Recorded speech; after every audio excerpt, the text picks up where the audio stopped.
Skowhegan, Fairfield, and Waterville announcing their entrepreneurship events.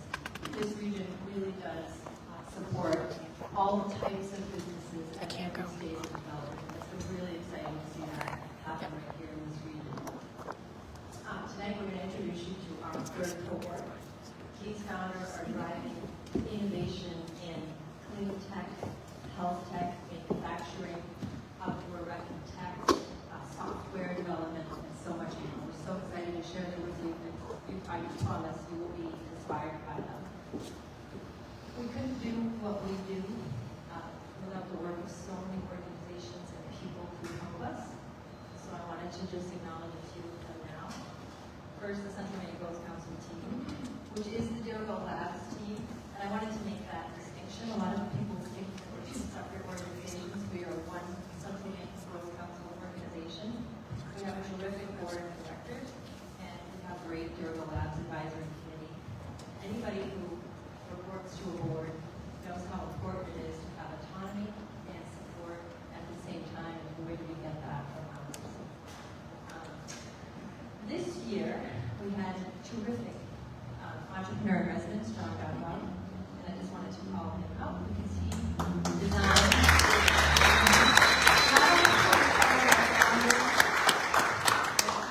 our financial model that I'm going to stand up here and say is fundamentally so important to understand your financial business startup founder, and he also taught 9 of those sessions, so thank you, John. We have 2 executives in residence, Bob Martin and Jeff Marks, who are helping us with our clean tech programming, which has been absolutely terrific. And we have a fellow this year joining us for the next 2.5 years, Erica Haskin. She's here tonight, and she's helping us model an investment arm for Dirigo Labs. We're very excited about that. I just wanted to touch upon our funding partners. So we've got the federal level, it's the EDA and SBA through multiple programs. The Maine Department of Economic and Community Development, the Governor's Office of Energy, and Maine Technology Institute. Additionally, we are funded by the Dill and Joan Alphon Family Foundation and Colby College. I'd also like to acknowledge our sponsors. So again, the Dill and Joan Alphon Family Foundation, the Harold Alphon Institute for Business Innovation at Thomas College, Colby College, who's generously letting us use the space this evening, Central Maine Auto Group, the Mid-Maine Chamber of Commerce, Wood Flag, and Valley Beverage. But of course tonight really is all about Skowhegan Savings Bank, because they are sponsoring tonight's $25,000 cash prize. And I think this prize represents their commitment, their understanding that sometimes we can build prosperity in communities through businesses that don't necessarily have bricks and mortar, don't necessarily have assets yet, but they're vital to economic development strategy. So we're so grateful for their support. It's 3 years in a row. We'll hear from them later tonight, and they will show a quick video, and you might have been interviewed in the video that they're presenting this evening. So I'm going to turn it over to my colleague, our program manager, Emily, who's going to introduce our judges.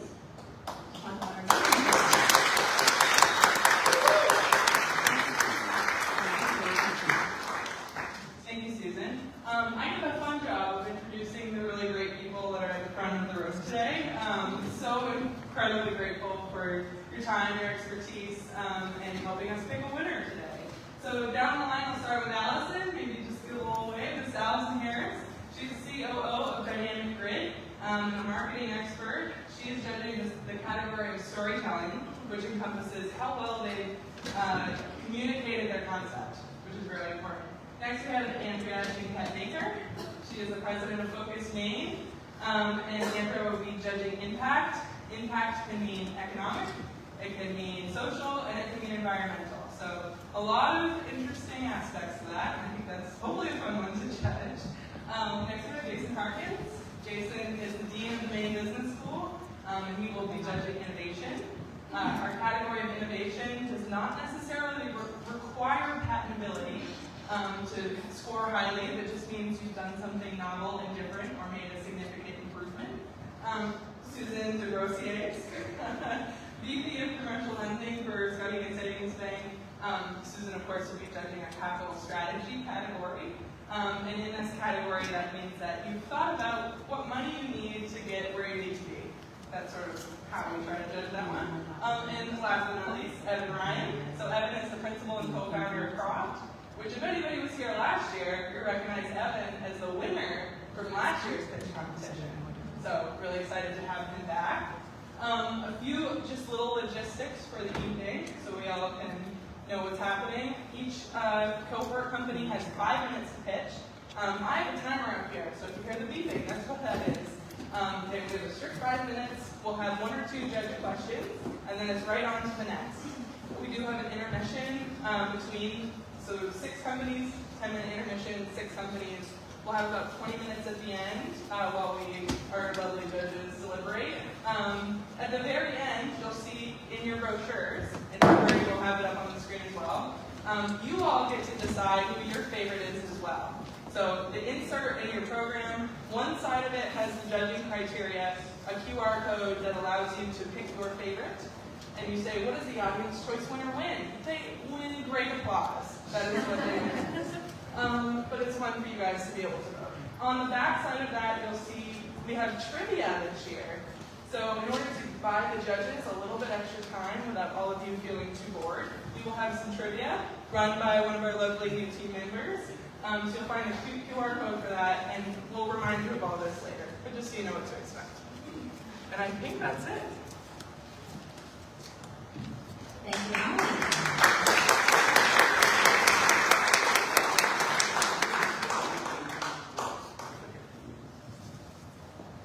I think we're just getting somebody mic'd up. Just give us 1 moment.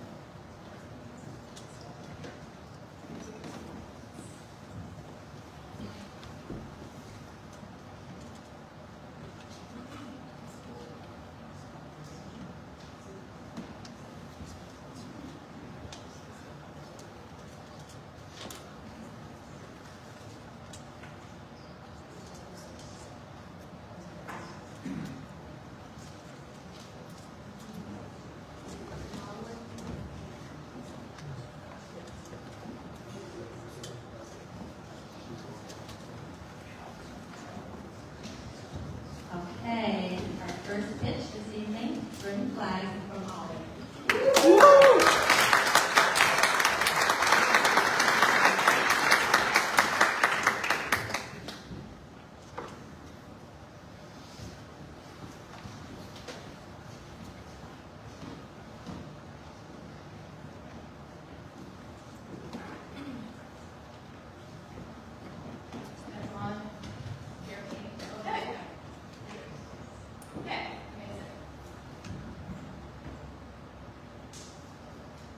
How many people in the room have been impacted by a loved one's addiction? Yeah, so I saw a lot of hands go up, and I'm also sure that some people didn't raise their hands, and that's okay. I fully understand this. There's still so much shame and stigma that goes along with this illness. And I know that because I'm an impacted loved one myself. So my name is Bryn, and my sister almost died from a heroin overdose in 2014. And when she was in the throes of addiction, we had nowhere to go. We didn't know how to get resources. We didn't know how to help her. Awen Recovery is going to change that. We want to give families help and support faster and easier than my family did. I get a text like this almost daily. Somebody asking me for resources, how to navigate this complex system. And so treatment is very patient-oriented. It's not family-oriented. And substance use disorder discriminates. If you don't live in a city, say you live in northern Maine, middle of America, you're not going to be able to access meetings. And if you don't have money, you're not going to therapy. And so that has to change. There's got to be a better solution. Awen Recovery is a behavioral health app providing educational resources and ways to manage that stress, ways to manage the financial burden, right? We have to be able to connect with one another around this. So additionally, our online community is going to provide a safe space for people to find ways in which they're going through the same exact thing, right? right? Solidarity on this journey. And so we want to provide an affordable subscription-based model. For our direct-to-client evidence, we're going to go really low, right? And we want this to be, for our individuals, these are the people I'm most passionate about. Next, I want to work with treatment facilities. Like I said, they are bogged down and overburdened. Let us take that on for them and help those families. And lastly, I want to work with insurance companies. It's about time that insurance companies stepped up to the plate and they can afford this for their members. This is a massive market. With just our direct-to-client channel, with a 5% penetration rate, we're looking at somewhere of $174 million market opportunity. So how will we do this? First, right now, I want to talk about how I've got 74 baby users on my platform. I only got them because of social media. I was able to connect with them there with no advertising spend. That means that people see what we're doing and it's resonating with them. Next, I want to go to more conferences, talk to healthcare providers there. I see a TED Talk in my future also. And we will hire a commission sales force to pursue those deals with insurance. People are doing this out there, but the treatment industry is in the stone ages. Nobody's tech forward. We want to bridge that gap there. We're going to be the first behavioral health app. So in 3 years, this is a profitable business. It's an inexpensive business to run. We have a gross margin of 96% and a net margin of 67%. I have a unique blend of lived experience and personal connection to this, in addition to my behavioral health background. I've also assembled this amazing team of other people that have lived experience. Business development, healthcare sector, people that are seasoned entrepreneurs. They're going to help me bring this to fruition.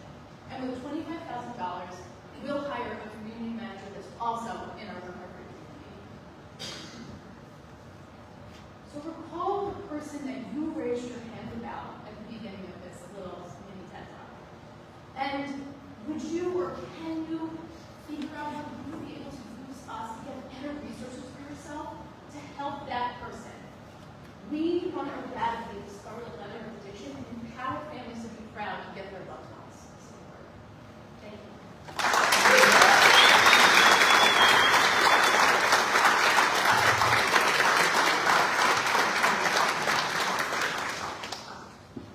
Questions from the judge?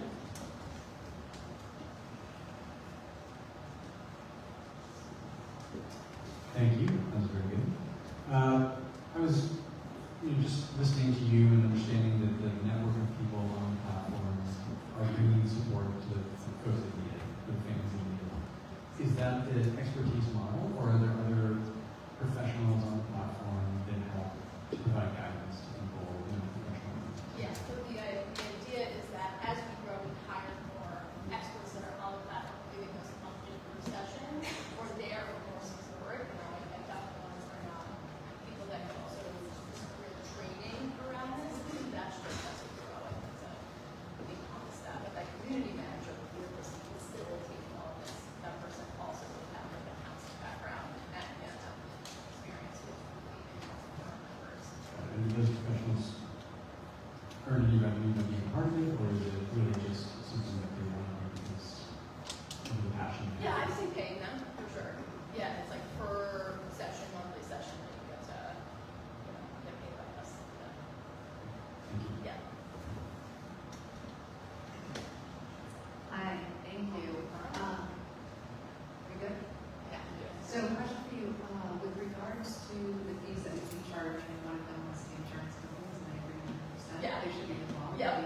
Yeah. Were you able to obtain any information on how many insurance companies, the larger ones, that are actually using some sort of mobile app type policy?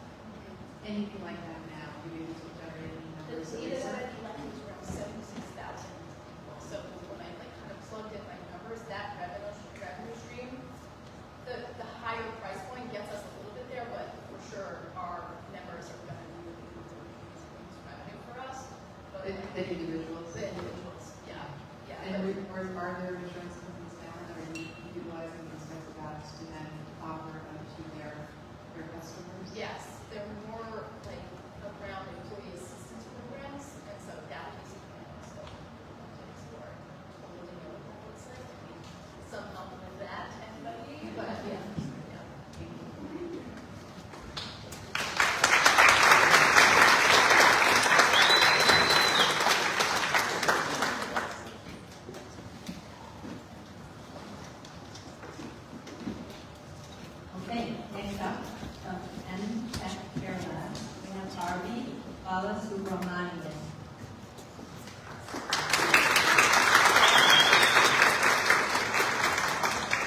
CEO of EmTech Care Labs, and we are on a mission to support family caregivers in providing the best care at home for older adults. Our product is CareWallet, a digital platform that simplifies and personalizes family caregiving for older adults with neurological conditions like Alzheimer's disease and related dementias. Now, I founded this venture due to my own personal experiences providing care for my parents. And despite my 15 years as a corporate strategist, I found myself in a complete loss when it came to self-navigating care, especially for a long period of time. And I'm not alone in this. Dementia patient typically requires highly engaged care over multiple years.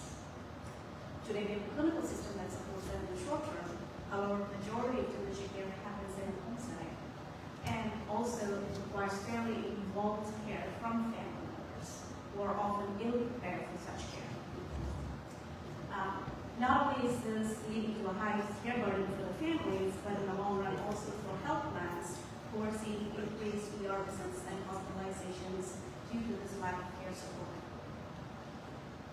Our solution to this is CareWallet, a web-based software, along with a companion mobile application that helps family caregivers securely navigate and manage all aspects of dementia care in the home setting. Here's how CareWallet helps families. One, it creates a tailored care plan that works for and on behalf of the patient. Two, it guides family members in assessing the patient's health needs in the home setting, while also tracking symptoms as well as managing medications. And also flagging escalations in functional, cognitive, and behavioral needs of the patient, and so that the family can have timely care decisions and care conversations. Third, it also supports a family member in navigating all key aspects of care at home or across the life cycle of disease. And CareWallet achieves this through a person-centered care approach. Essentially, we are addressing all key aspects of care planning as well as ongoing care management through an AI-enabled tech platform coupled with individual care counseling provided to experienced geriatric care managers who are on our team. I'm going to skip these two competition and more exciting slides. I'm happy to answer questions around that later on. But essentially, the way we are going to market is through a subscription-based approach. Right now, we are going direct to family caregivers through channels like local aging agencies, community care providers, as well as independent living communities. In the future, our dominant revenue stream will be through health plans, predominantly because we are seeing the dual impact of both care workforce shortage, as well as the increasing cost of long-term care services, which essentially puts the burden back on the family again. We launched CareWallet early this year, and currently it's in private beta testing for caregivers who are managing care for patients in Maine and Massachusetts. At present, we are pre-revenue, and we are about to kick off a pilot study in partnership with Southern Maine Aging Agency as well as Cedars Portland, with the goal of testing CareWallet's effectiveness in alleviating family caregiver burden among dementia care. I would also like to add that so far as a business, we've grown through a combination of grant funding as well as some private investments. Now, if we were to win this pitch competition, the $25K will go directly towards covering the cost of the study, especially around research and investigator fees, as well as providing geriatric care managed support to the 20 participants in the state of Maine. This study is also instrumental for us as we think about forming pilot partnerships with local hospital systems with a goal towards revenue generation later this year. Coming to the team, first and foremost, we are all family caregivers, so this is a new experience for us. Between myself and Iman, who's a CTO, we have over 40 years of business in engineering expertise across healthcare and technology sectors. We also have a strong interdisciplinary team of advisors with geriatric care management expertise, as well as dementia care and patient counseling. Again, we have developed CareWallet with the intent of helping family caregivers manage dementia care. Thank you.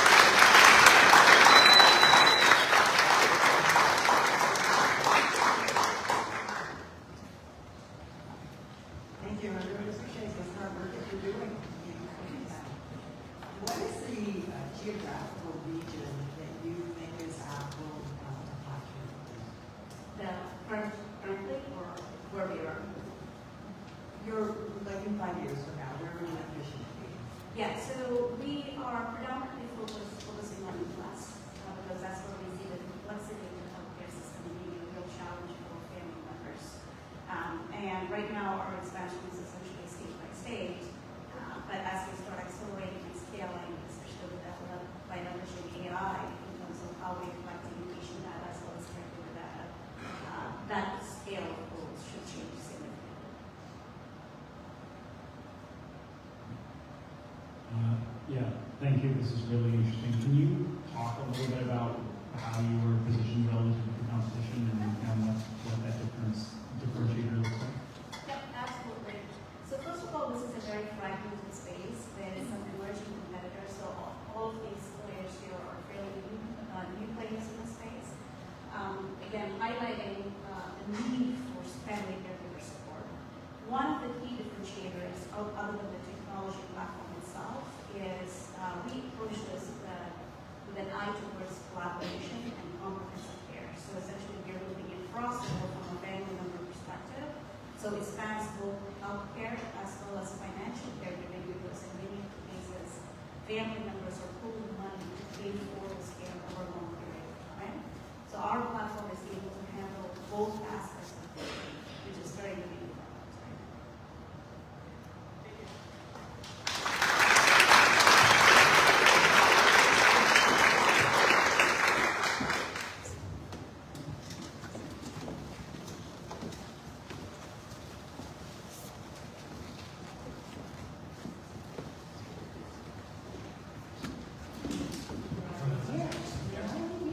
I would like to introduce Tom Law from OAI.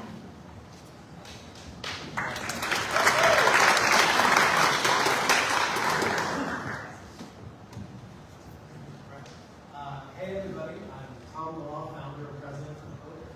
We're an online services software provider providing personalized AI services. So we say on your side, we just for you. So a little bit about myself. My background was at Syracuse for biomedical instrumentation. And actually, I think why it's relevant today is that's also where I got this right. So this is an engineering room. I don't know who's familiar with that, but it's supposed to be a reminder every day. We need to build things right. We need to consider what we're doing when we build the systems, how they're going to be used, and what impact they have on people. So, our mission at Oak is to help you align your online life with your personal values. What this means is that,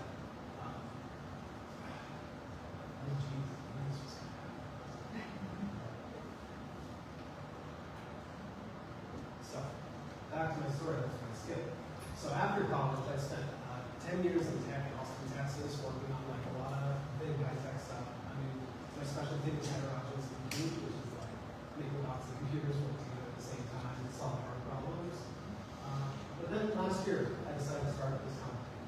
And this up here, Ozzy, maybe Oscar, this was a genesis. So when my family was expecting back in 2022, one of the first things that they do at the OBGYN is they say, hey, early on you should get some genetic testing. This is a procedure, they want to get a sample, they run a screen to see, hey, what's going on? Is there anything your family should be aware of? I read the paperwork, and it turned out that company actually, in addition to the testing, which costs like $100, they hold on to your kid's DNA. They actually use it for private medical research. In certain circumstances, they can use it for whatever the heck they want. Right? So I'm left with this element. What do I do? And the big thing is I was at least informed. So from that, what we did is we built what we call net gain approximation. We look at the salient factors in any given situation, what's important, and then we run it through a lens. So we try to filter it based on what's most important for you, right? Not what the doctor says, not what maybe the government says, or what ethics board says, but what is most important for you as important. So our flagship product, VibeCheck, allows you to review websites based on your own personal care habits. So we built this as a search engine and social platform, so you can get input from your friends, peers, the larger community, and roll that up into a personalized evaluation just like any website.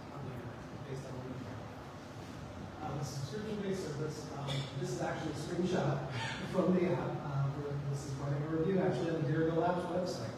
So what you do is you go and you click that little icon, there's your browser plugin, say please check this page for me. And then actually, Dirigo got an A-. So, so this is based on my rubric, and obviously I'm biased. But, you know, that's what we're really trying to do is like our platform is not meant to eliminate bias. It's not meant to smooth everything out.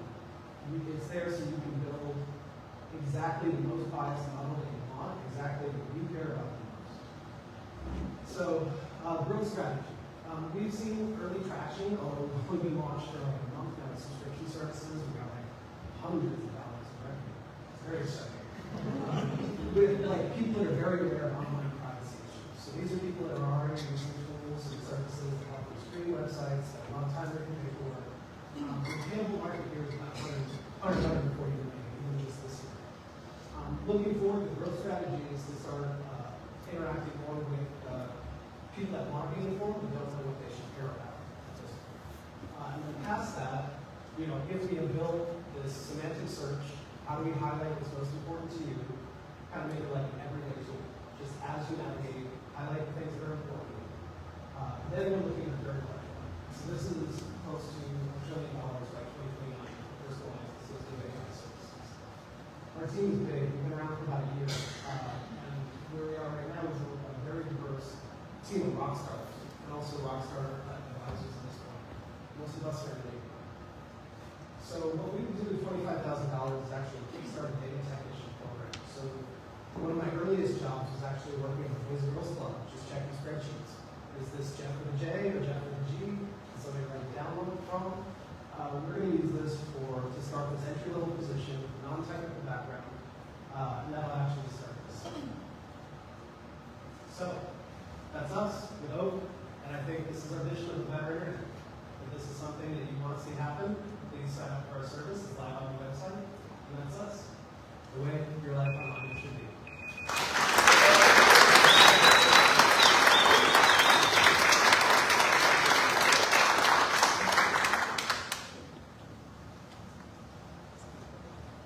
Question.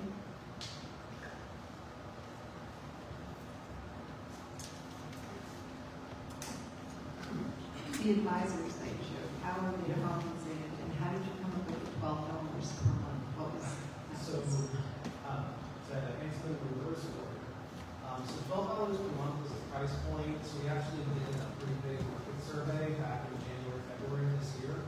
We found that like premium price product actually increases user trust, especially if we present it as we don't subsidize our business by selling or delivering our own personal information. So we found that was kind of a sweet spot where people were like, this is something I'm willing to pay for or use every day and pay for it. This is definitely still a test, right? The initial traction was seeing that we have like willingness to pay that's like 5 or 6 times higher than industry average. Digging into the stats, like it's moving. Like 80% of people are like sick of the internet, like don't trust companies, think they're out to get them. And really the first audience we're targeting is risk mitigation, right? So this we call the privacy champion. This is a risk mitigation, right? So that you don't run into situations that you have. That's where we started with $12 a month. You know, quite order like on advisors, so we got a couple of advisors from Dirigo Labs, which actually at this I think which is on that. Our advisor from Wex, Mark Wag, is actually the VP of AI at Wex. He actually contracted with us for a while and is now a standing advisor. And Rick at TikTok, actually he got coached at TikTok. So he was working for us as a senior director, and he now is the senior director of IT management and online security for a grocery store or something. We couldn't pay for it. So, yeah. And he stayed on as an advisor, and that's also for our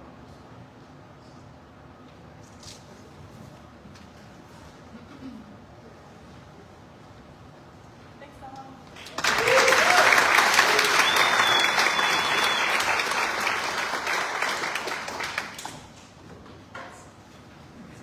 Okay, next we have Uchenna Sonyakam, our Health for Mankind.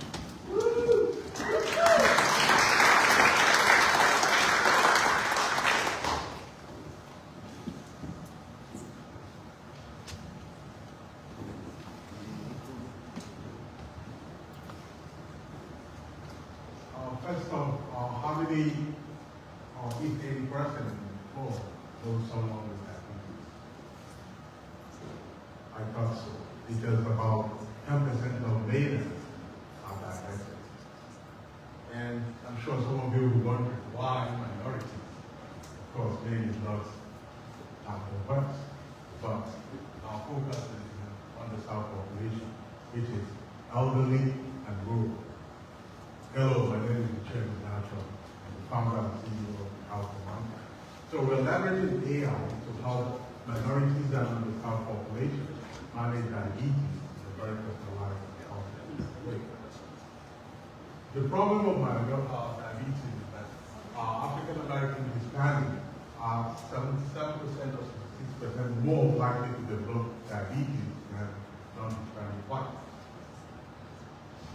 And if you look at this chart, you can see these are the counties with the largest percentage of diabetes in Maine. And one thing they have in common, poor quality of life and low life expectancy rates. So talking about disparities in diabetes management. So every 3.5 minutes before this presentation is over, someone is amputated due to diabetes. And the problem is 4 times higher among minorities. So that is why several years ago, I had mentioned my dad is diabetic. Several years ago, I was in Louisiana for a conference, and one of the servers at the restaurant I was a single mom of 2. She had diabetes, and she told me she didn't have transportation. So distance to her doctor is a challenge for her, and of course, socioeconomic level, maybe for her to decide either medication or providing food for her kids. And folks like that, millions of diabetics in the US, is why we develop diabetes.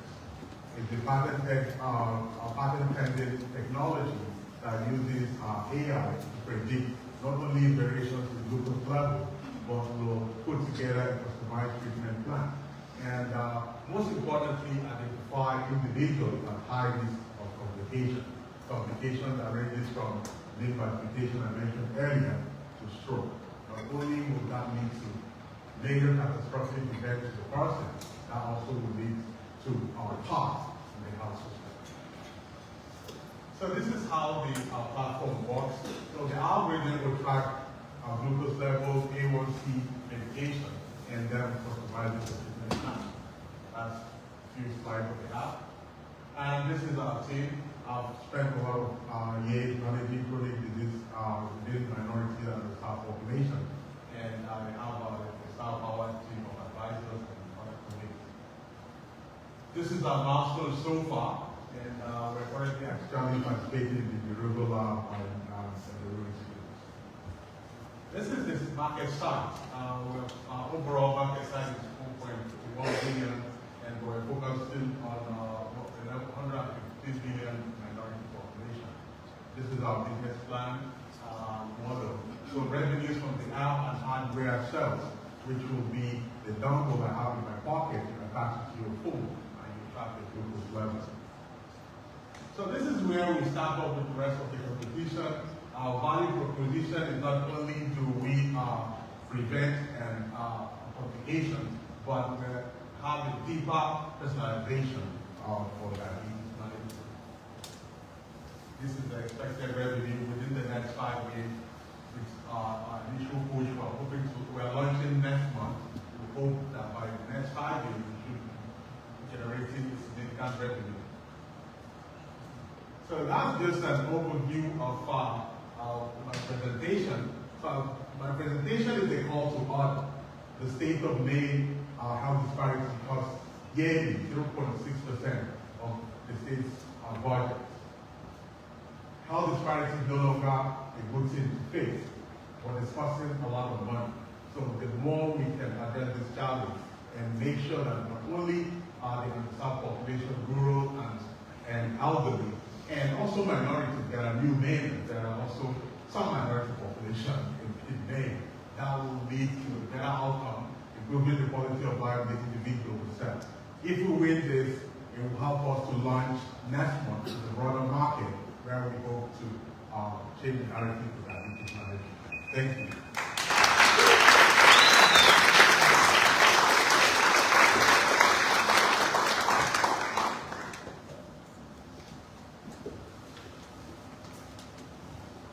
Thank you. You mentioned that the app can help track data, things like glucose, A1C. How does the data get into the platform? And is there any sort of complications there with HIPAA? Sure, absolutely. The platform is HIPAA compliant. So this is to use this to track your glucose level. Or if you're using a CGM, you can also Bluetooth and connect to other wearables. Then A1C data will collect, you can upload that into the app. Then medications, we have a medication reminder within the app. Then the app will use geolocation and incorporate social determinants of health. That's where individuals live, where they work, grocery access to grocery store, and also clinics. Then we begin to personalize the treatment plan for each individual. Okay, so the device is set to take samples periodically. Yes, absolutely. Absolutely. So, two things. One, to clarify, is for type 2 diabetes. So right now we're pushing for type 1, definitely type 2. The CGM you can connect it to it, but we are providing remote patient monitoring specifically for type 2 patients. So the numbers that you showed were based on type 2 diabetics? That is all diabetes numbers. Oh, okay. And how the monitor or the device that you have created, is that able to read? There's a lot of different monitors out there. Is it able to connect with any monitor? So A1C, we're working with one particular one, but it can connect to the API, since they're all Bluetooth. It will connect to anyone, absolutely. Thank you.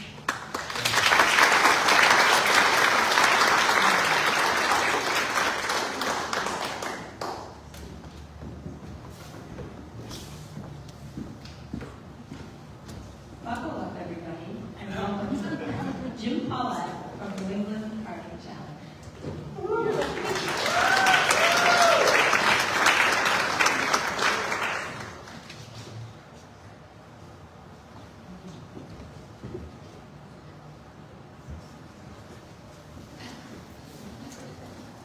You guys ready to party? I love racing. I love going fast. I love the sights, the sounds, the smells, and the people you meet along the way. And most importantly, I love pinning it to the floor with 30 of your closest friends in turn 1 and not lifting until you see God and check the flag. I love racing. The problem is that getting into racing really sucks. It's expensive. It's difficult. Nobody helps you, and the gas engines that we use are terrible for the environment. This is causing tracks to close up and turn into condos, which really sucks for racing and it hurts our sport. I want to save racing. I want to make racing easy again. What's up, everybody? My name is Jim Paulette with the New England Karting Challenge, and you're about to hear about my plan to make racing affordable, green, and fun. You guys ready? All right, cool. Strap in. Our solution is already halfway developed and ready to rock. First off, we have our zero-emissions electric racing go-kart that's actually been funded by MTI CleanTech money. We want a go-kart racetrack too. We're actually going to be opening it right in Parsonsfield, Maine in July to use our zero-emissions electric racing go-karts. We're going to deploy our go-karts there as a subscription. So basically what this means is one monthly payment, all in, all the racing, all the practice you want. This is going to reduce the initial acquisition cost by 95% to get into racing and reduce season budgets by 60%. And you don't have to rearrange your life to go racing like I did and everybody else had to before you. And then once we're starting to make sweet, sweet money, we're going to sell this concept to other racetracks as a mini franchise because every racetrack I know struggles with two things: recurring revenue and getting leads from new racers. We're going to support those franchisees with special events, with marketing, and oh, by the way, the Waterville Grand Prix. We're going to be down these friends. It's going to be September 2025. We are going to be racing and ripping down these streets. 10,000 fans, and an estimated economic impact of $2 million in one weekend. Let's make that register ring, everybody. You guys want to hear about the go-kart now? All right. We got an example on the back there if you want to take a look, but it's 7 kilowatts of tire roasting power. This go-kart's amazing. 0 to 60 in 4 seconds, top speed is 65 miles an hour, 2.5 G's a corner in speed. This thing does 2 things well. It roasts tires, and it puts a smile on your face so big, you need a chisel to take it off. It is ridiculously fun to drive. I've driven a lot of things, and this kind of comes out at the top, so it's pretty cool. All right, so we've established that we're going to roast some tires. We've established that we're going to put some smiles on faces and train the next generation of racers. Oh, by the way, another thing we're going to do, we're going to print some freaking money. The opportunity for competitive go-kart racing is huge. $113 million in the U.S., and it's growing every year. And thanks to the resurgent popularity of Formula One, IndyCar, and NASCAR, that huge rapid survive. We got 1,200 racetracks that don't have this opportunity. And we're only talking about a 10% market penetration here, guys. 120 franchises. That's not a ton of money. And we don't need a ton of money either. $300,000. And then, once we get to our full market penetration of 10%, we're going to be putting $2.5 million in our pocket every single year. That's not bad for screwing around with go-karts. Roasting tires, saving trees, printing money. What's not to love, right? All right. It's not just me doing this whole deal. I'm full of bad ideas, but I need a couple more adults in the room to tell me what to do and make sure I don't screw up. First, you got me. I'm a nationally ranked endurance go-kart racer, track owner, series promoter, cool guy overall. Nick Planson is an e-power sports CEO, clean tech entrepreneur. He loves going fast and saving trees just like I do. And then my buddy from high school, Richie Mason, has a lot of money from selling power tools, and he can sell a battery, any power tool or any battery to anyone. So with our powers combined, we are going to race towards a much cleaner, much more accessible, much brighter future for karting, and it's going to be a freaking blast. I'm Jim Paulette from the New England Karting Challenge, and we'll see you at the track.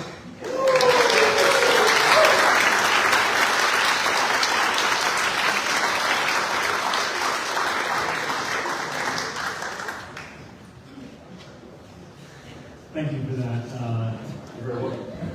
So can you talk about, it looked like you're leveraging essentially repurposed Tesla batteries. Are there any concerns about that, or does that trip over any sort of constraints around how you engage with Tesla as a manufacturer and potential partner and or competitor? Well, the fun part about engaging with Tesla is that we don't. We actually, our battery suppliers are located in Georgia. What they do is they take wrecked Teslas, they break them apart, they repurpose the cells, and then we get to use them. The way that we see it, if it's good enough to go 200 miles an hour in your Tesla Model S flat, they can make us hurt around the track pretty well.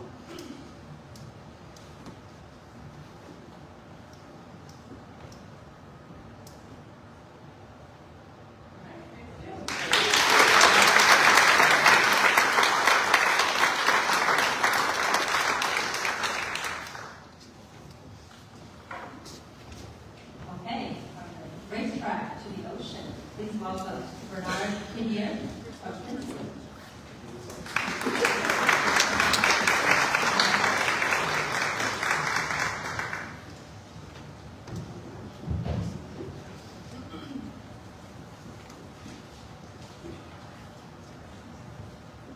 Hi everyone. We're dealing just with a big part. Imagine yourself walking down the waterfront dock, holding a pot of paint and starting going painting. That's what we're doing at a huge amount all over the world. We have 99% of the boats actually in the world having anti-foam paint on their hull that it's designed to leak in the environment. Why is that? Because we have the first problem that's as old as the world. Anything that goes in the water gets actually marine living creatures sticking to their structures. The result is barnacles, mussels, soft oil, and slime go on these pieces of boats. They make them slow. They increase the fuel consumption, GHG emissions, and it increases the risk of corrosion. So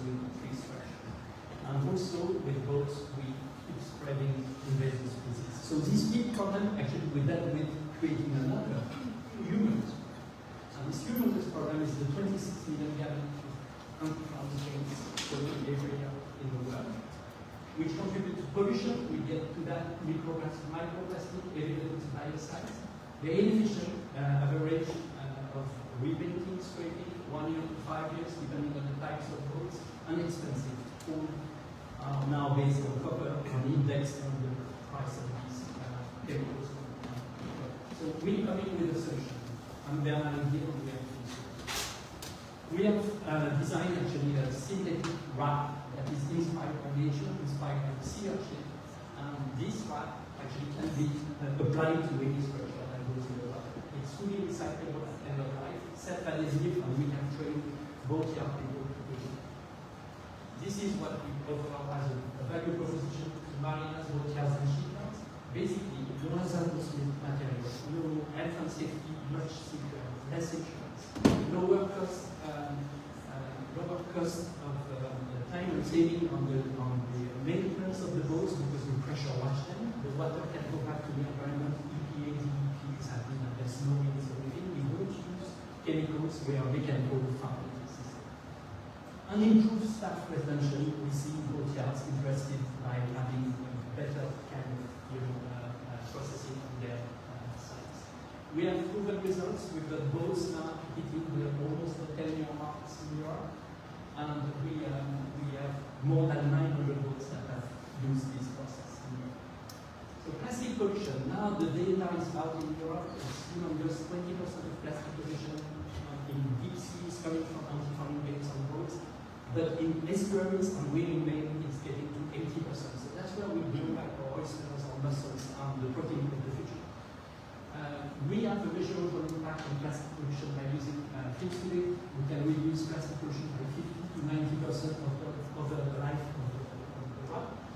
We're going to go first for the pleasure craft on the super yacht, where we can go up to 85 to 90% reduction. And I'm going to show you what it means. This is a J46 we just quoted to a client. Over the life of our raft, 470, the equivalent of 470 ounce plastic bottles, soda bottles won't get in the ocean. So we can measure that, we can measure also the CO2. This is important to make as an example. Our competition, everyone is trying to find a solution. Everyone knows the product. So we go for silicone-based paints, pure polymer paints, self-adhesive no surface, hard coating. All these products, all these new technologies have a problem. We have a bleaching of silicone oil, we have a PFAS, the latest hard coatings need actually more cleaning than our solution. So Finsulate remains the only mechanical self-realization. We can go across the board. Our impact can be on everything. We all share the same water. All this water, today we are also wrapping offshore monopipes in Europe, and we're looking at doing it for floating. We can wrap the buoys on the cable for floating offshore and reducing the capex because they oversize them, taking into account 21 years, so 20 plus years of work.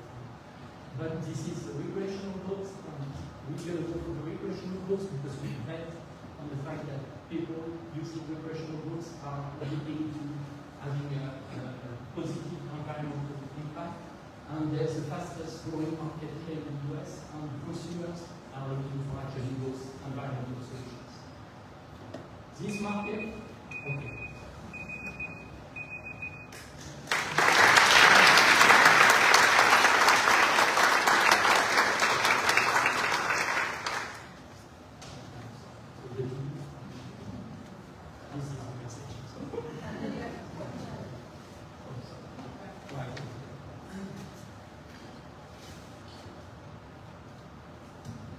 Because you didn't get a team, I'd love to hear more about the team.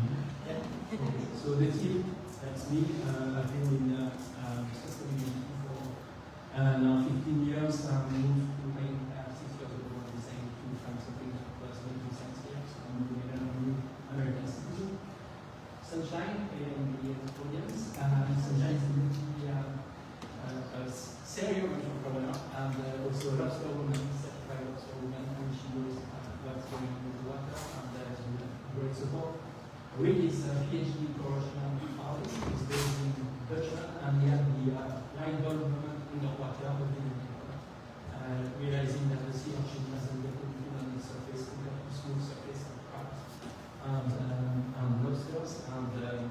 basically took 10 years to figure out how we could get to this result.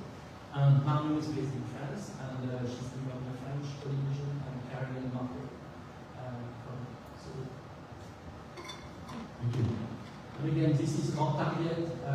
What we would use the funds is would be to extend actually. We have 3 training sessions program for nurses from Baltimore, Rhode Island, and Portland to train shipyards to be able to afford.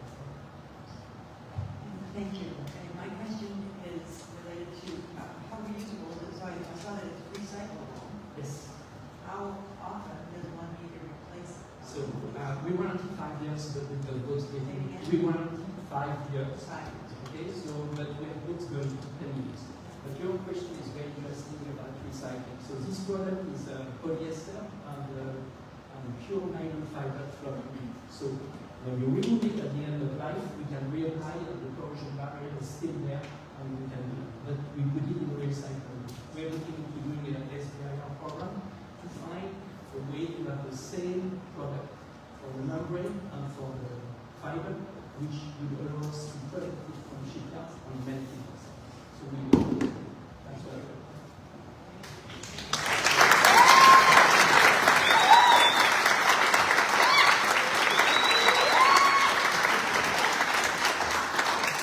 Hello. Back to your seats, please.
Request number 3.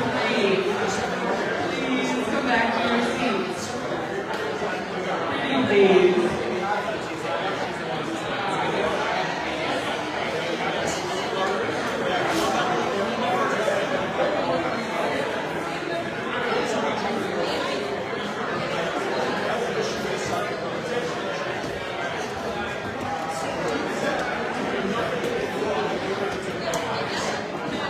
Please come back or we will sing and nobody wants that. There's only one Emily North tap dancing routine. Come sit down. Trevor, Teeny,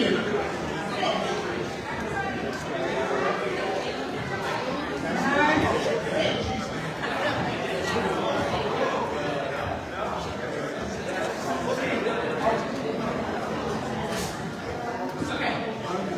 Before we get started with our next team, clearly eager here, we have a couple awards to give, which is obviously everything to do. So every year, well, first off, I would say we have an amazing pool of mentors, like the best. We have 115. They are truly incredible. We're very fortunate to have them. Every year we have the challenge of picking one mentor to give our mentor award to every year. And this year is somebody who has been in our mentor pool. He is here today, so I can drag this out a little bit. He's been in our mentor pool for 3 years now. Every single year, his team that he's been assigned to has raved about his kindness, his availability, his resources, his knowledge, his just sort of like gentle, kind way of giving advice and really sort of hyping people up. So I guess I like to hype people up. That's okay. So trying to find him. Oh, yeah. Peter Capone.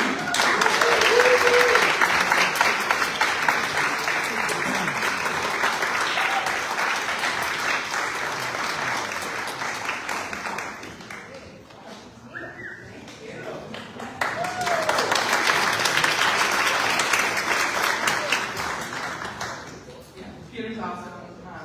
He's an advisor for SBDC and is truly, if I think, yeah, anyways.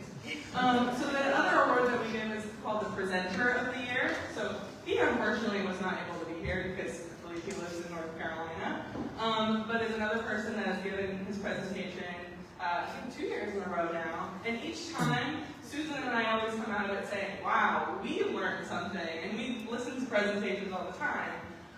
This person is an experienced investor, he's an experienced startup founder, and he really just shared some great insights into how you communicate with investors, how you start, how you think about the sort of larger picture of working with investors, and just had a really great presentation. So Mark Johnson is our presenter of the year. Like I said, he's not here, but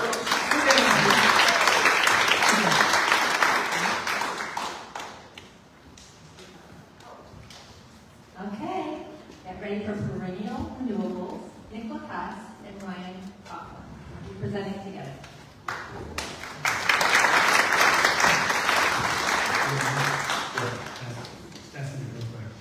Ready when you are.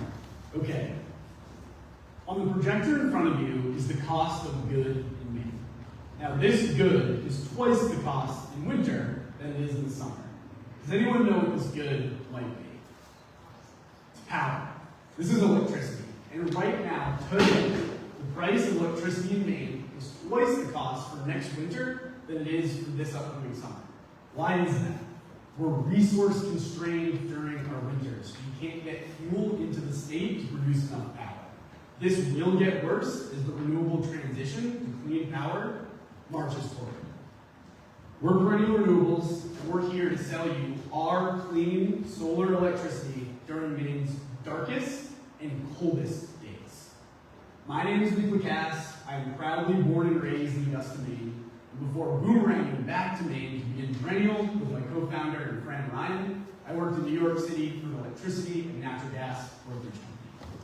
And my name is Ryan Coughlin, the other half of Perennial. After college, I moved out to San Francisco to do investment consulting, where I worked with endowments and foundations with assets ranging from $100 million to $2 billion. Ryan is the brains, as you can tell by that statement. Our advisory board is made up of 3 of our mentors that all help manage the same $600 million real estate portfolio here in New England. They've helped advise, structure, and even invest in some of our solar deals. Now, Perennial's business is extremely straightforward. We develop clean energy projects in New England, from concept to commissioning. To do this, we engineer, we permit, we build, and we create electricity. That is our business. Ryan will talk about the revenue streams.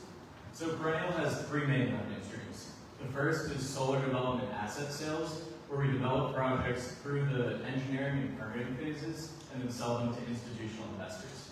The second is development services, where we develop similar projects but on behalf of our clients. And the third is construction, where in addition to the permitting work, we're also responsible for the build of the project. Last year, Perennial did $700,000 worth of sales. This year, we have $2.5 million worth of contracted revenue. And next year, based on our current pipeline, we're expecting to do about $2 million. We're extremely proud of the fact that this pipeline will represent 200,000 tons of carbon that will never reach our atmosphere. So Perennial is owned 50-50 between Nick and I, and we have no plans to raise any additional equity. Outside of our construction costs, we have a budget of $725,000 for next year. $400,000 will be spent on our operations and our development companies. $250,000 will be invested in land and solar projects, leaving $75,000 for the most exciting line item, our first hire. Which we're, as Ryan said, very excited about. Now, core to Perennial, to understand us, is to know that we love local labor. Right now, year to date in Kennebec County, we've had these 19 individuals that have worked on our solar projects here.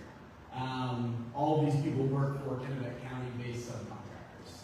and we will continue to do this moving forward. We're going to turn this up, so just stay with me here. The issue with solar is that it's only available for 16% of the hours of the year. So how are we supposed to run an economy off of that? Some would say lithium-ion battery storage. We disagree, and we disagree a lot. Enter to the scene green ammonia. Now, what Perennial is doing is taking the green electricity from our solar plants, and we're going to add water to them. This is going to create electrolysis, or through the electrolysis process, will create hydrogen. Added to nitrogen from the atmosphere, will create something called green ammonia, which we can store in a tank. Now, I just lost every single one of you. And before I have, what we just described to you is a $230 billion industry in the United States already. This is how you make fertilizer. Except instead of putting it into tanks like we want to do, you put it into a bag and you sell it at Lowe's. So what we're getting at is that we can produce renewable electricity, and we can put it in tanks, for when the forecast looks like this, Maine is about to look like this, and we're the company that has standard fuel tanks filled with our renewable power when the prices get that high. We don't want to recreate the wheel. We will continue to develop renewable projects to drive revenue into our business, but with the $25,000 for tonight, we want to engineer our first ammonia project at a plant we have picked out where there's a megawatt of solar next to more than 300,000 gallons of fuel tank storage. This is the most important slide you see about us tonight. On the left is my bed at Ryan's house, and on the right is Ryan's bed at my house. We stay incredibly lean and have gotten here because of the commitment that we have to each other and to our company. Thank you very much.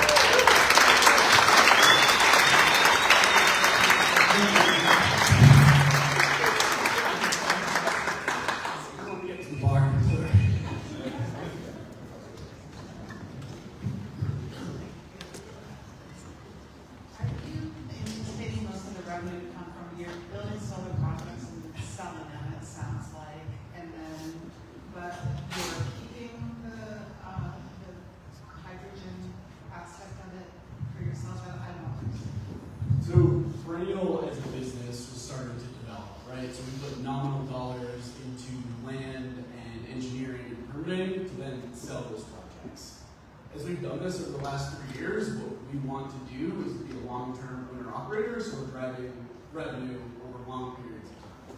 So if it's an energy asset in general, what we want to do is develop it and build it and be long-term owner-operators. We will own our first solar plant this year, and you could say that that's the same answer to your hydrogen question. So we can come up with the money to build one of these plants, depending on what that number is, that's certainly what we want.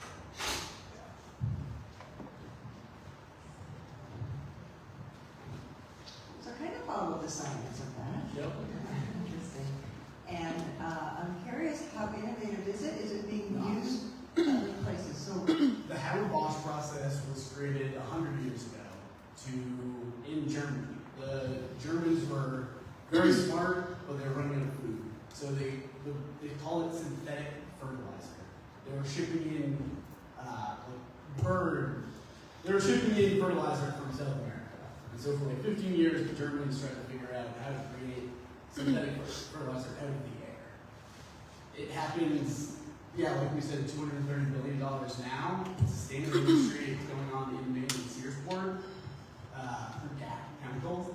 So it's very standardized. It's just hard to do. You have to do it on a big scale. That's fertilizer. You're talking about fuel. Right. Is anyone selling fuel from this product? Currently today, I'm not sure. Okay. The way that we got into this idea of this product is through a relationship that we have in Texas. This is happening now. The big super majors are investing in it and doing it, and it will pop up at utility scale. So we're talking about hundreds of millions of dollars and billions of dollars of money invested in these projects. Does someone have a pilot project or a minimum viable product? Definitely out there, but the size of the Excellence project in Baytown, for instance, is in the millions of scale.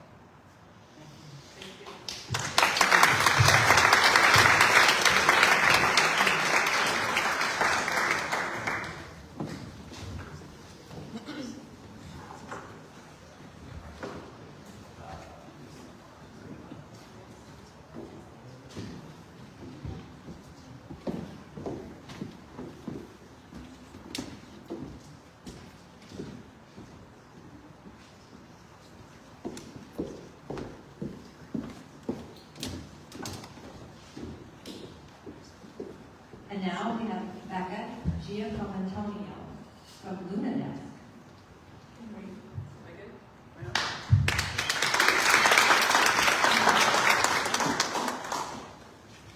First, just want to take a deep breath. Find feet on the ground, behind your fingers, spine. Bring your shoulders up. Just take a big inhale.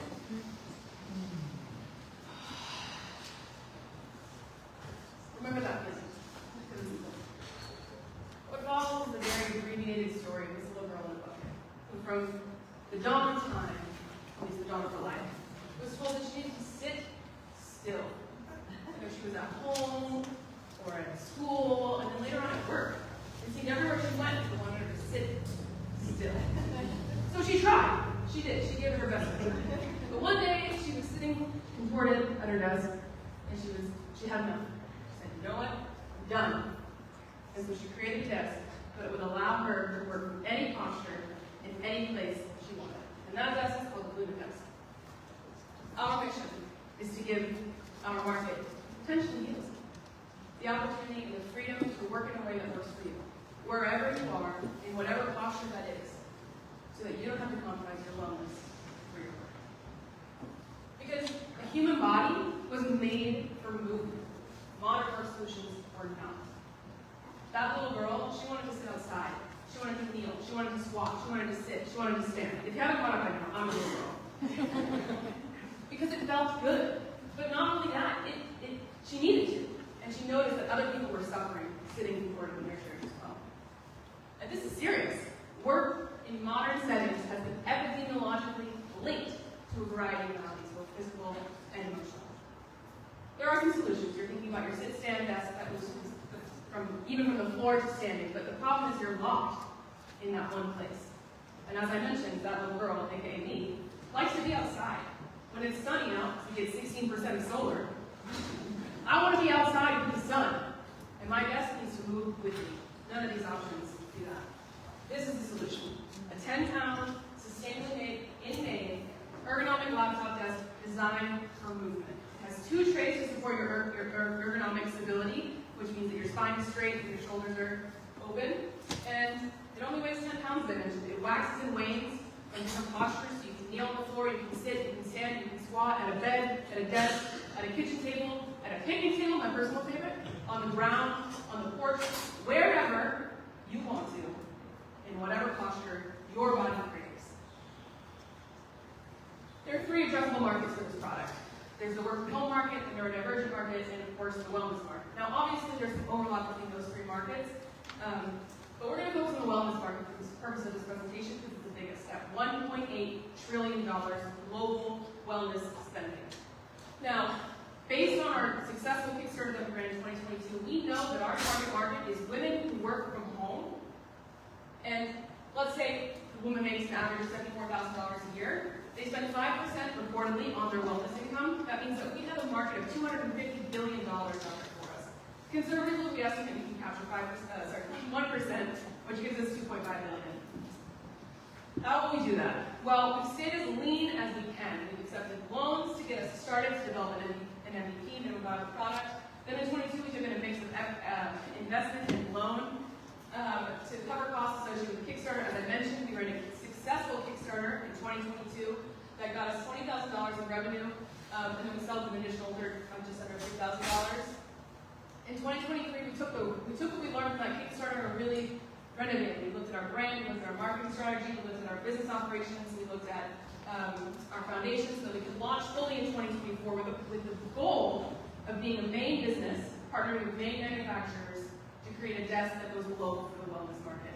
So at this point, we work with a couple of Maine manufacturers, and we are a Maine business, and we're slated to launch thanks to the domestic trade grant, which got us some significant advertising support, as well as MTI. We've used that to refine our product and to do significant Pinterest advertising. And projected sales are around $38,000 for this year, but eventually by 2027, we're projecting $27 million. Our co-founders are myself and my partner Jake. He's a project manager and product manager. I come from I'm a yoga teacher and mindfulness teacher with a background in nonprofit management. We have a marketing contractor that's a main business, the Confidant Collective, the manufacturers we work with. We have a lot of SCORE mentors that we're we love, and of course Dirigo Labs, and the Salute Desk. Make the movement, just like you. We're out in the back. Find us online.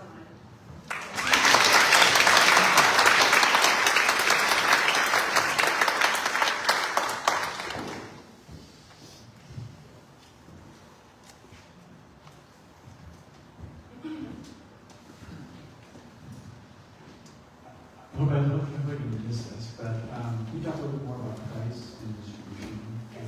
Yeah, price is missing, not intentionally, but it's the desk is retailing for $440, and right now we are packing and shipping product, kitting this product ourselves and shipping it out ourselves. Ideally, we'll have a workshop in Maine where we have our own team of people who are manufacturing and kitting and doing customer service and things like that. It'll be like a Maine wood shop, you know. But at this moment, you know, manufacturing partner, we do the kitting ourselves, and that's sort of the distribution line. Obviously, an interesting website or we just do right now. We have an e-commerce product. We sell on our website exclusively. We're not envisioning going on Amazon or anything like that. The other thing we're doing is we're working with business-to-business partners. So hopefully, with the 25,000 win tonight, we will start building strategic partnerships with chiropractor offices, physical therapists, yoga teachers, things like that, so that we can sell through experts in the body, which opens up a whole other world of partnerships for us. Thank you.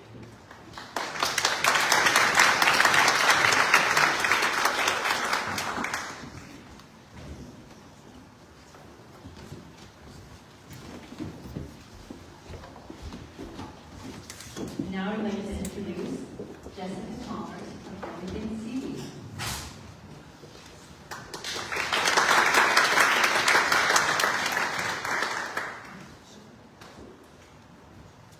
Hi, can you hear me?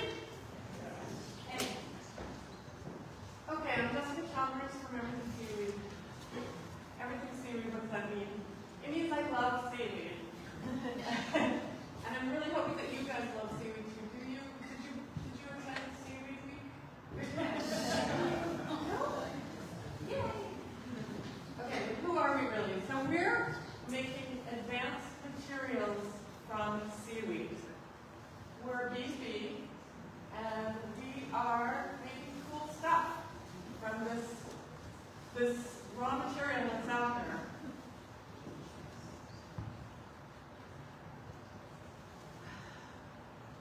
Kelp farming is a big deal here. People are excited by it. You see headlines like this all the time. And it's true, Maine is at the center of the U.S. seaweed industry. But I'm going to tell you something that's probably not out there. And that is that there's a lot of seaweed that's in storage right now. There's more seaweed than we can actually use. And the reason for that is partly because there's not enough buyers, right? So Everything Seaweed intends to be a solution for that, to buy seaweed. And to make more out of it than it's being made now. Right now it's being sold into food. We want to take it and make real money from it. This is our team. This is how we're going to make real money from it. This is our first IP, our real first IP. It may look like, well, let's say it doesn't look like you've been bigger up there. I know. But what we do have is over 100 years of experience in seaweed engineering, seaweed manufacturing, seaweed formulation, finding seaweed markets, and making cool stuff from seaweed. You know, and you won't find a dream team like this anywhere outside of Asia, let's say. So, what does Everything Seaweed do? We make a lot of different materials. The one that I'm most excited about is one that will solve a big problem. The paper cup. Now, what's the problem with the paper cup? I bet most of us here in this room have today, or sometime this week, drunk from a cup like this and thrown it out, right? And probably, if you're like me, you feel bad when you throw it out. You feel kind of yucky. And why do you feel yucky? Because the coating on it, it's a problem of coatings. The coating is plastic. It can't be recycled just because of the coating. The other reason is that the coating is made of PFAS. So it's toxic. So not only are we drinking something that's poisoning us, but then we're throwing it out and it's going maybe to the ocean. So everything seaweed is going to make a coating from seaweed nanofibers. Seaweed cellulose nanofibers. And this coating actually works as well as PFAS. It really does. This is what it looks like. I have a sample out on my table. It's a goo. Yeah. It gets spread on a cup or on a raw cup, or it gets into the cup, and it works really well. The price. Maybe a synthetic might be 1 to 5, add 1 to 3 cents per cup. The coating I'm talking about. And ours, 2 to 3 cents. Yes, it's a little more expensive, maybe. The margins are really high. This is a really good business. Okay, so you could map the path of our company in 3 stages and 2 raises. First now, that's where we are now, we're selling materials that don't need to be bioengineered. We're making and selling them. We expect to raise 300,000 K within the next couple of months, actually. And with that money, we hope to, we will make samples. We will make samples to get more customers, and we will make them at our pilot plant. I wanted to talk about the impact of some of the slide up there. Thank you.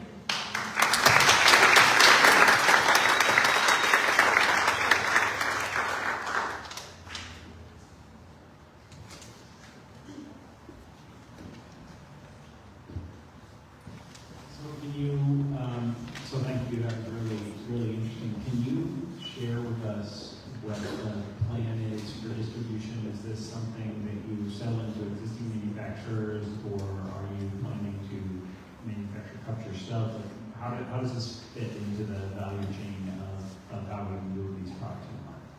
You know, many companies are coming to us asking for solutions to the PFAS problem. We would probably start with a smaller company, maybe Tanbark, we've spoken to, some of you know them, and just experiment with how do you put it, how does it work? How much do you need? What do you need to mix it with? So all those questions. But yeah, we would be working with manufacturers, paper manufacturers or container manufacturers.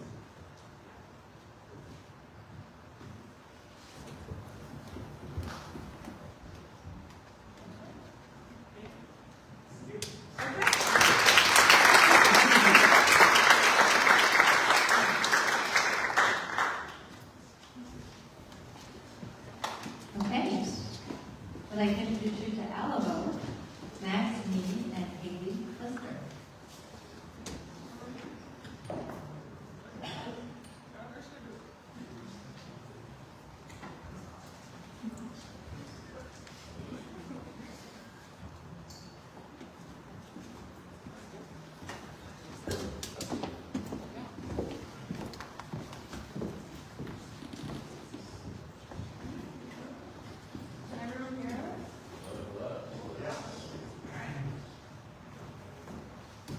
Dirigo team, thank you so much for everything you've done to put this together. My name is Max Seaweed. I'm the CEO and co-founder of Alivo. And I'm Haley Lister, CTO and co-founder. Thank you for having us. So, at Alivo, we are building the world's very first fully AI-powered salesperson. The problem that we're trying to solve is that in today's day and age, it's getting harder and harder for businesses to stand out against their competition. In fact, one of our very first customers was only hearing back from 1 out of every 15 new leads that came into their business. After onboarding into our system, they now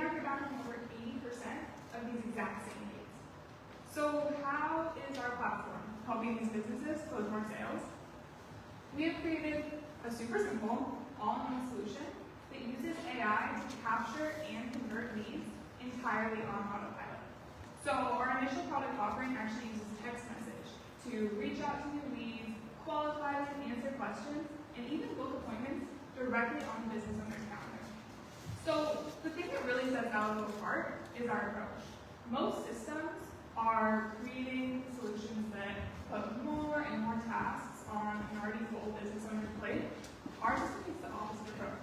So we're using AI to automate things that have never been possible before, basically letting business owners focus on what matters, our customers.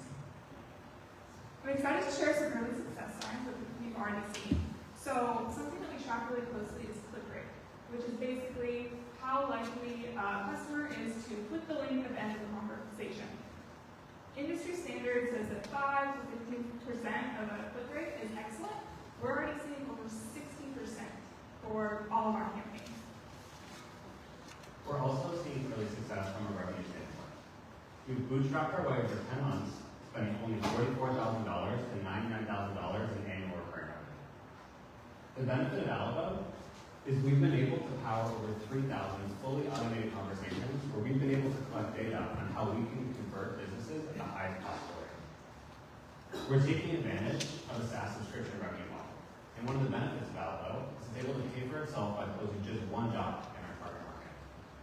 We have an average 60% month-over-month growth, a customer acquisition cost of $923, and an average contract value of $461 per month. The home service-based businesses that we sell to are all in large metropolitan areas. We found that there's over 3,600 roofers in Houston alone, and that massive market competition is essential because Alivo gives them such a key competitive advantage. We also sell to businesses that have at least $500,000 in annual sales volume, as well as an established online presence, a leading indicator that these businesses are generating leads and would benefit from Alivo's success. We're currently working with owner-operated businesses. These businesses allow us to take advantage of extremely short sales cycles of 4 days. It also allows us to take advantage of direct customer feedback to help expedite us achieving product market fit. But there's also scalable customer acquisition strategies that we can use as well. I'm happy to say we actually closed our first franchisee last week, enabling our land and expand approach where we can work with franchisees to eventually work with the entire franchise. But there's also a lot of consolidation happening in the space through private equity. Neighborly, for example, owns 21 different franchise brands. If we were able to partner with Neighborly and be listed on their app marketplace, it could enable us to acquire several thousand customers. Now, we're not the first business to send a text message, but we are one of the first businesses to use large language models to fully automate sales communication. We're also priced lower than our competitors, and as of this week, we just released AI Voice, the ability for Alivo to take inbound phone calls, qualify leads, schedule appointments fully over a phone call conversation. It's an entirely new type of customer interaction where eventually, rather than you hitting an IVR or phone tree, you'll be excited that you're talking to an Alivo voice assistant because you'll be able to schedule appointments much faster than you've ever been able to do it before. If we were to win this pitch competition, it would be a game changer. We're currently bootstrapped, and we're looking to use these funds to hire Maine-based employees, including 2 sales representatives and 1 customer success representative. We're also looking to build our brand credibility through partnering with a Maine-based marketing agency. As we continue laying down the foundation for our go-to-market strategy, including partnerships with marketing agencies and franchises, your continued support would help us meet our goals. Thank you.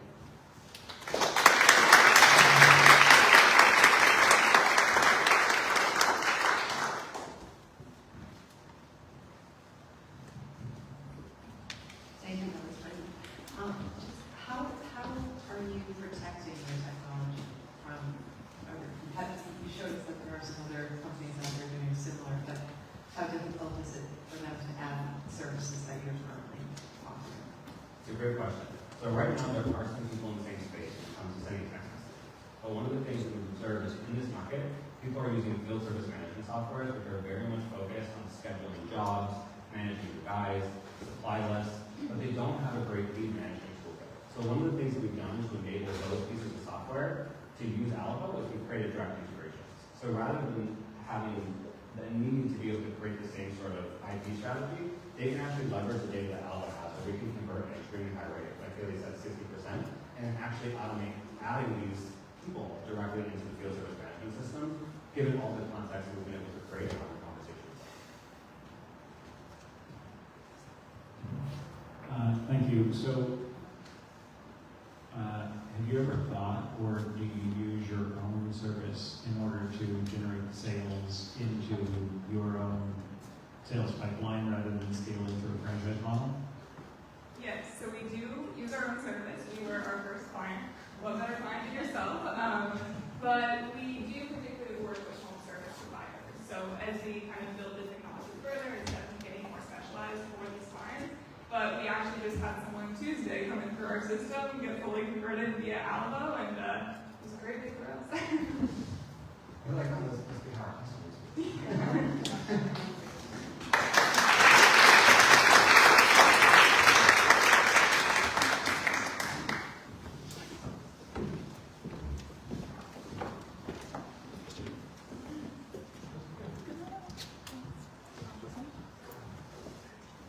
We're getting down to the last two.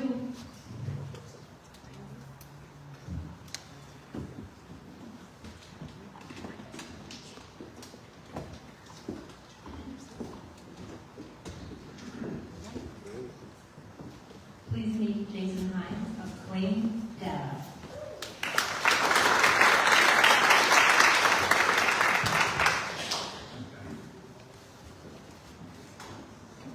Hey, can y'all hear me? Yeah. Wonderful.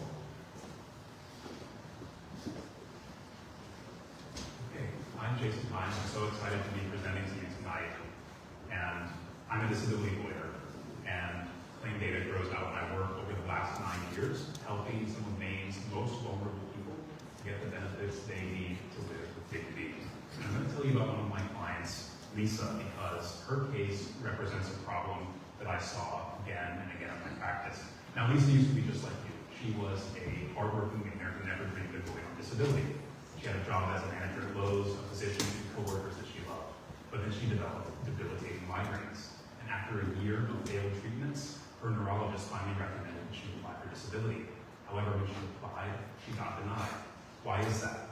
Well, she got denied because her main symptoms are pain and fatigue. Things we've all experienced, we know how real they are, and yet they're impossible to objectively measure. And so when Lisa applied for disability benefits, she got denied even though she had her neurologist's full support. And this is a story that happens hundreds of thousands of times per year across the country.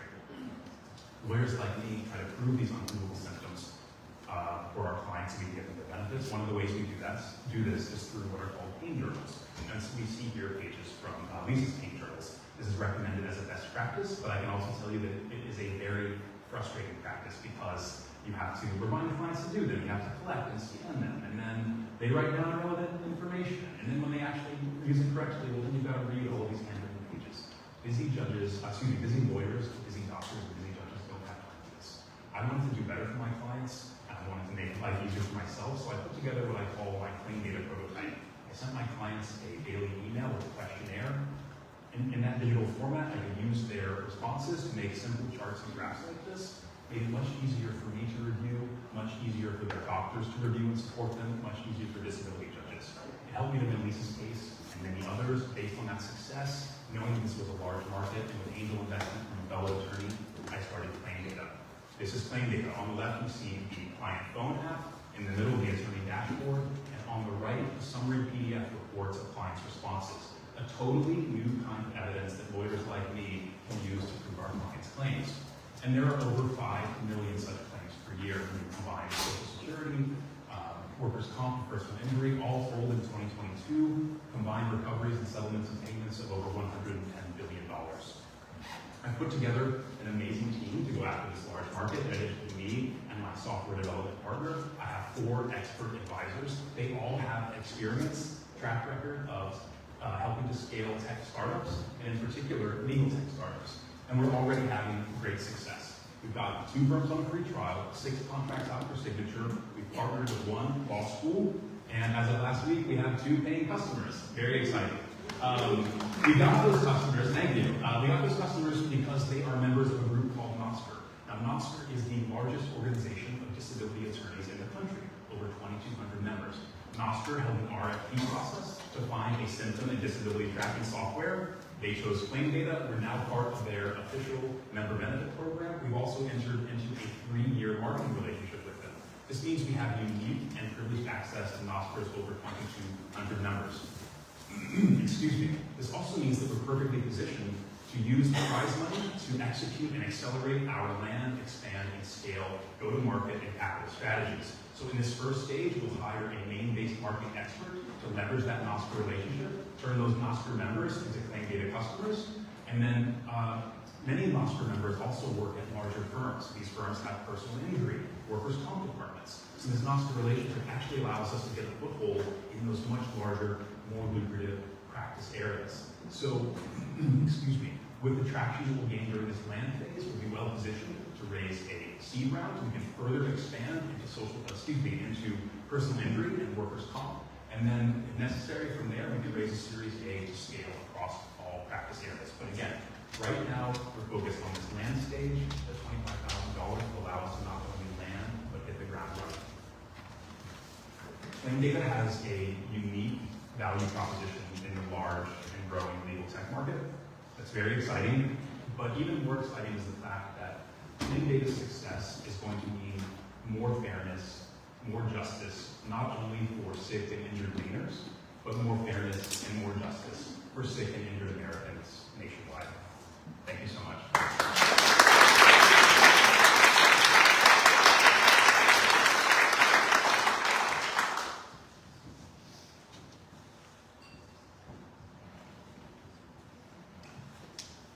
How do you charge? Okay, great. So I am charging law firms because they're the ones for whom this information is valuable. I'm not charging clients. And right now, I've been charging $59 for 10 client packs just to get people to try it. No one's seen something like this before. So that's my kind of introductory price. But for the firms that are on the free trials, we're talking in the neighborhood of like $100 per client, somewhere around there. It's interesting. Attorneys can actually bill these costs back to clients, which means they're a little bit resistant to a subscription model. They would prefer to pay by the case. It's challenging for me though for financial planning, and typically software companies people want to see recurring revenue. So I'm now experimenting with lower per case cost, maybe $2 per client per month for active clients. Just right now, I'm really trying to gain traction, get wider adoption, so I can gain information about the type of ROI attorneys are seeing, so that in these later stages, again, talking about expanding the personal injury, workers' comp, and talking about those metrics. This is fascinating. I have a husband who practices or mediates disability cases. Oh, great. I'm curious about the compliance rate of the data going in. So the clients are actually responding to your surveys. Are they doing that on a regular basis? Do you have quality control of the data that's going in? Yeah, so it's been really great to see. We've implemented a lot of features to encourage compliance. So first and foremost, clients get a text message every day at 6 p.m. It's that time again. Please take a moment to tell your story with data. And then from there are also gamification elements in the app. So we've seen typically upwards of 70% compliance day-to-day for these people, which is really impressive given that a lot of them are struggling on those other 30% things. Thank you.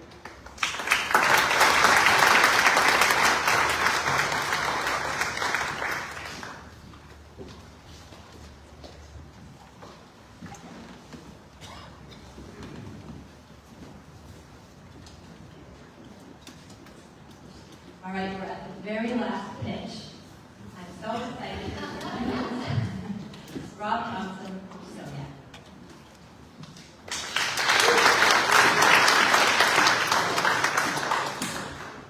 Quick show of hands. How many people have ever tried to ski or snowboard here?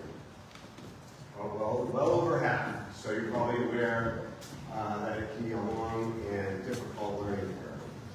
A few years ago, inspired by people trying to whitewater kayak down mountains, I decided to strap myself to a snowboard to mimic that experience. Well, after hundreds of iterations and a lot of embarrassing failures, I didn't create a kayak on snow at all. What I did create, though, was a sit ski that absolutely rips. And you're probably asking yourself right now, isn't that for handicapped people or adaptive athletes as they're known? You're right, and that's the beauty of SnoYak. It can be ridden by everyone and enjoyed by everyone. Ooh. I'm Rob, the founder and CEO of SnoYak, and we build sit skis here in Maine. Tonight, I'm going to talk to you about some of the challenges facing the ski industries and what we're doing to solve them. Our mission is to increase access to outdoor recreation for people of all abilities and means. The adaptive ski industry struggles with the high cost of equipment, limited performance, and limited access to ski resorts.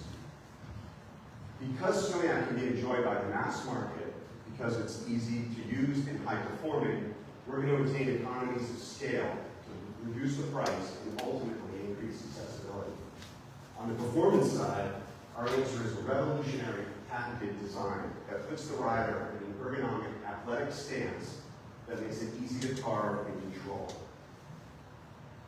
This is a comment from one of our early adopters, an L5 paraplegic in British Columbia. Loving how I feel on the SnoYak. Now, the mainstream ski industry also has problems. They struggle to attract new participants.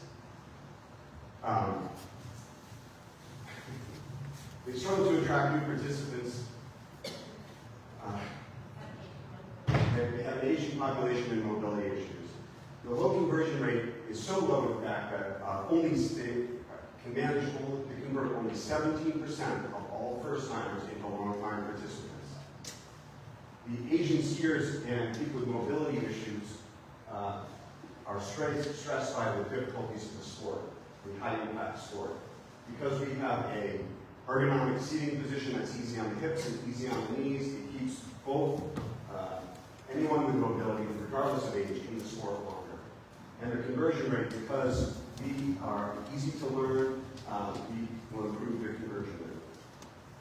We have a large market size here in the U.S. with a TAM of 1.3 million potential SnoYakers, a SAM of almost 300,000 potential SnoYakers, and closer to home, an obtainable market of 43,000 potential SnoYakers.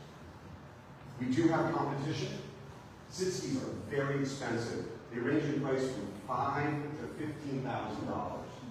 Snow bikes, on the other hand, they're affordable, but they're not all that accessible, and they also struggle with performance, so much so that many ski areas limit their use to intermediate and beginner trails. Traditional skiing and riding, of course, is not accessible, and it's a very high impact on the body. SnoYak, on the other hand, we're accessible, easy to learn, high performing, and we're going to be affordable. Our customer acquisition strategy has been targeted demos and equipment loans to adaptive programs for the season. We're going to continue that as we saturate the adaptive market, and we're also in talks with a major sit ski manufacturer for national distribution. When we approach the mass market, we're going to approach ski resorts, their ski schools, rental departments, combined with an aggressive social media campaign. All that in 5 years is going to produce sales of $2.4 million and over 500 units. We have a committed and passionate team in place that has the skills and experience necessary to bring SnoYak to the mainstream. Jeannie Thompson, a marketing executive and social media influencer, sets our strategy and tactics. Kevin Bramble, two-time Paralympic gold medalist, is our industry influencer. Jeff Krill, an adaptive Hall of Famer, is our professional ski instructors liaison. And Tom David has spent his career in manufacturing, but he also brings with him 20 years as Maine Adaptive's coach and equipment manager. If we win tonight, we're going to use the $25,000 to attend the Snowbound Expo in Boston this fall, and that includes producing new SnoYaks right here in Maine.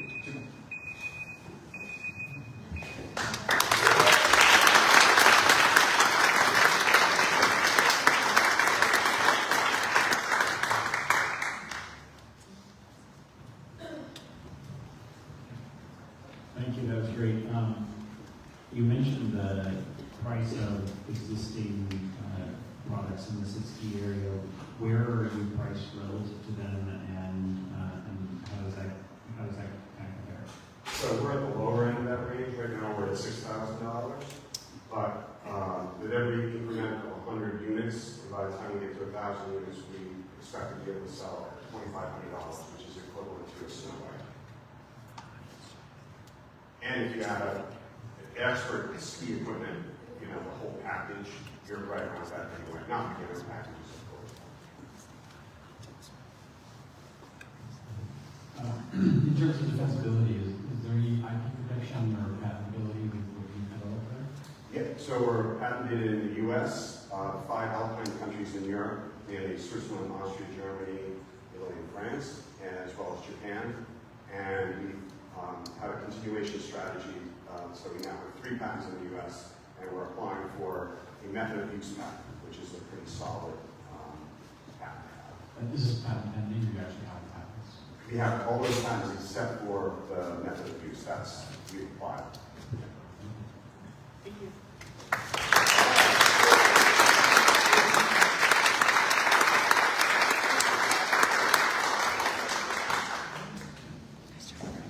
Okay, we're going to let our judges retire for deliberation. And Sabrina, would you like to come up and give some introduction for us? Thank you, Susan. I think it would be appropriate to give a warm round of applause to all of the cohort companies that just completed their business.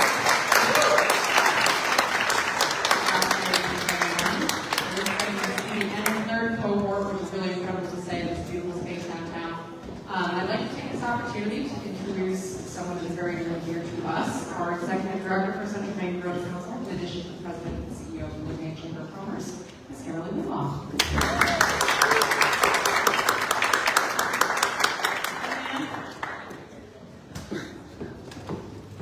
As a founding partner in the development of the Central Maine Growth Council 23 years ago, and a dedicated supporter of regional economic, community, and entrepreneurial development, I'm here tonight to announce that the Mid-Maine Chamber's Board of Directors has voted to encourage local engagement of these accelerator businesses by providing them each with a 1-year complimentary membership to the Mid-Maine Chamber of Commerce.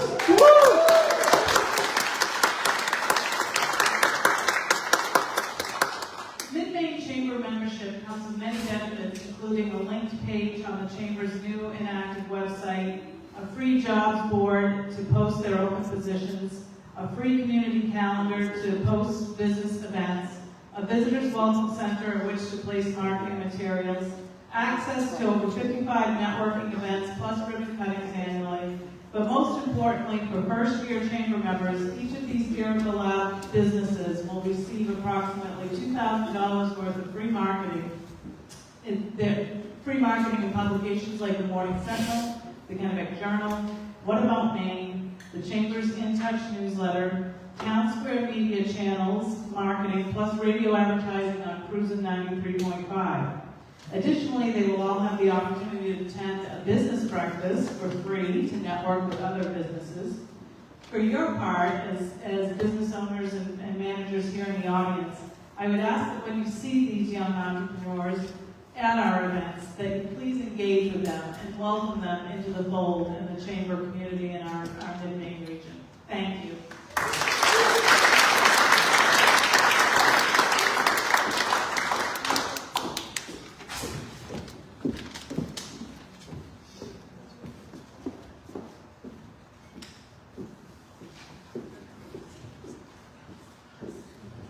What a great thing that's happened over the last 12 weeks. These companies, not only are they full of great ideas, but most of them go on and are successful and they ultimately create jobs, and many, many of those jobs are or will be right here in the state of Maine. That's what we want to do. We are truly a Maine bank. We invest our money in our communities where we are located and where our communities are. What fits better in workforce development and that vision that we have than what happens right here?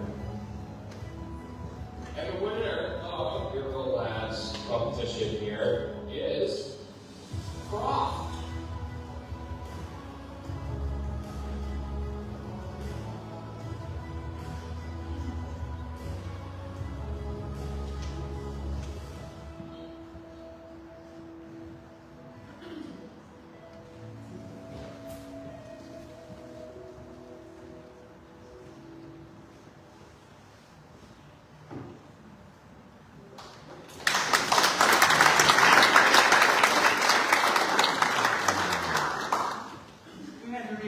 last year's moment and the excitement of this year's. So with that, I would love to welcome up Dan Tilton from Skowhegan Savings to say some words.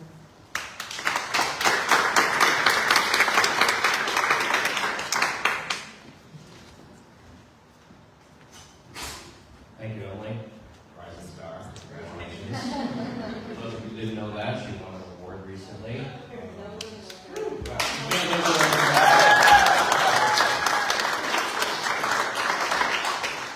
Well, I have 3 pages of notes, but I'm not going to read them all. I know I'm on the clock as well.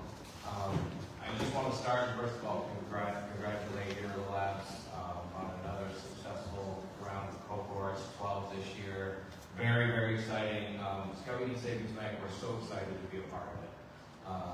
For the third year in a row. We're not just in Skowhegan, for those of you that don't know us as a bank. Quick plug for us. We are in 5 counties in Maine, not only here, but Somerset County, Franklin County, of course, Skowhegan County, Cumberland, and Penobscot. We have 12 branches around the state. And our mission statement is pretty simple. At Skowhegan Savings Bank, we make our communities a better place to live and work. And all of our employees live by that. In banking, we do some pretty basic things, but we do it really well.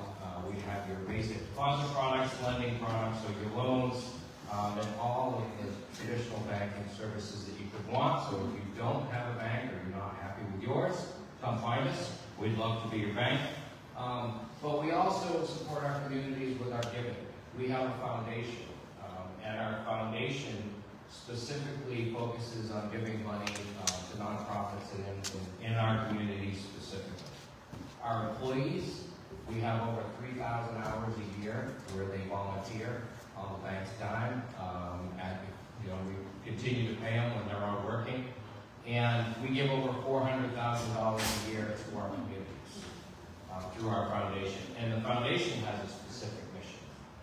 We strengthen and enhance the communities, and we're specifically looking to build workforce and create workforce development and create jobs. And what better place to do that than supporting this mission here and these cohorts, because don't be surprised when you read about one of these companies that was up here tonight. 2 years from now, 3 years from now, 5 years from now, they built a new building in one of our communities in Maine. They hired 10 people, they hired 20 people, they hired 50 people.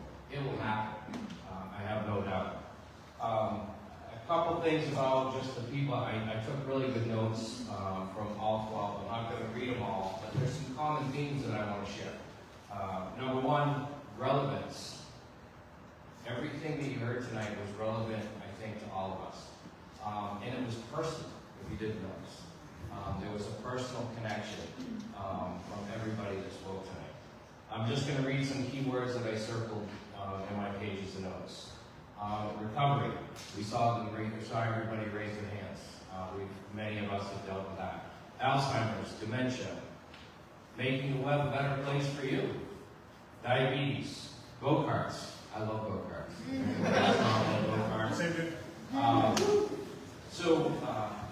Synthetic wraps, boat paint. I made me think about my boat a little bit and how that sits in the water all the time and the environmental aspect of that. Electricity. Who doesn't care about the cost of electricity in this room? Mid-Maine. Seaweed. What better place? AI. Creating a salesperson to help us by utilizing AI. Denials, claims, disability, all key things that we don't think about necessarily every day, but I bet everybody here has had a claim in their family that was denied. Skiing, snowboarding, and outdoor recreation. If all of those comments don't speak about Maine, I don't know what does. So thank you all tonight, especially to the cohorts. Phenomenal job, each one of you. It was fun to hear about. And on behalf of 150 employees from Skowhegan Savings Bank, I want to thank Dirigo Labs, Central Maine Growth Council, all the cohorts, the judges, the mentors, everything that goes behind this. We very much appreciate you, and we're just I'm very proud to be a small part of it. So thank you.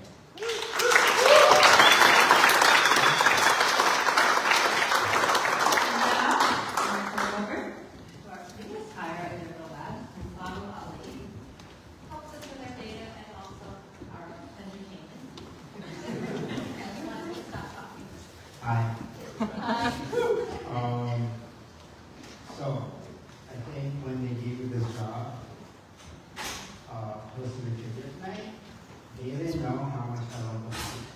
And they didn't know how much I love the attention. But you are going to find out. So, I have my picture. Actually, I don't know who made the trivia because the controversy is important and maybe I don't want the controversy. So, I'm going to put that code up on the screen now. And what I want everyone to do is get into groups and scan that QR code and get into the app. Groups are encouraged. And when enough people are in, I will ask again, with a raise of hands, and we can start off. There are prizes.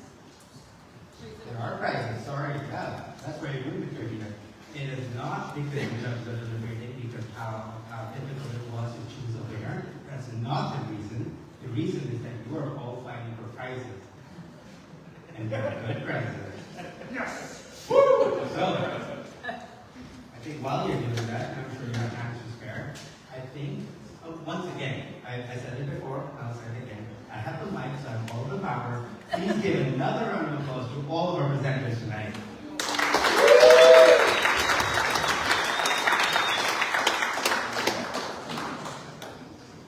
So I can see the numbers, they're going up. I'm gonna give it a few more minutes. Maybe I'll wait until they're either level at 18 or reach 20 and left and out. They're 20. Okay, we got to give it a little more time. Yeah? Okay. You have a chance, is what the general sentiment is, and the sentiment comes from the big boss here. So, before we start out, I want you all to know, I have no idea who made this trivia. If you have any complaints, you find Susan and definitely blame Susan. Some of these questions are based on data and science, some of them are based on vibes. So, let's start off. We've got question 1 of 11. We've got 23 players ready. Here's the question.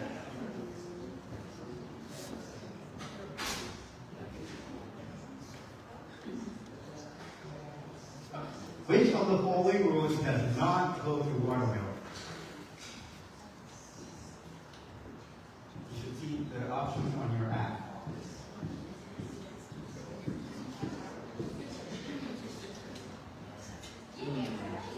And 198. 198 actually is a road in Far Harbor. It does not go through this area at all. That's right. I live on the island and I come here 2.5 hours. Next question. Well, sorry, leaderboard. We've got Sean up there. And some others. I don't know what you want from that leaderboard.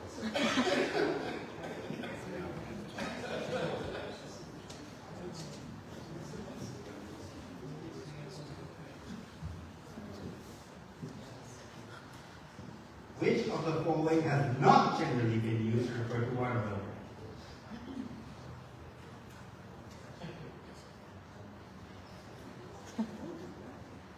I know what you're thinking. Water Vegas is what they refer to it in the news.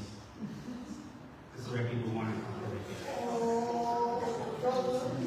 Blue City is actually a name for Bangor. Right, it is.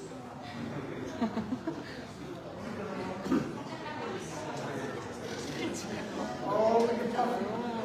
Ooh. You got some balls. Oh. Okay. Alright, you better get this correct.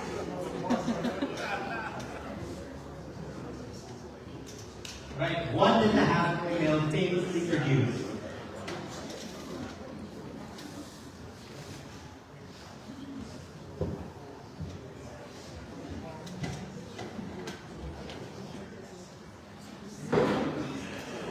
Very good. Disappointed in the paper for last people. Come on, where's your history? I actually just found out no, but someone was making it, not me. Hathaway Mills made shirts that were very famous in this area and down south in the left.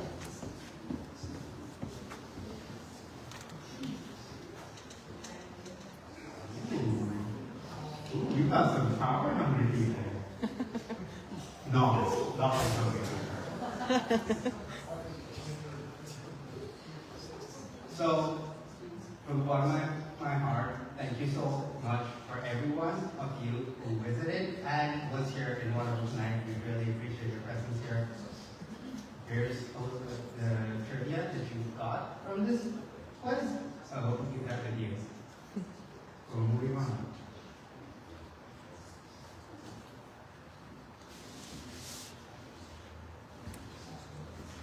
When did Dirigo Labs start? Ooh.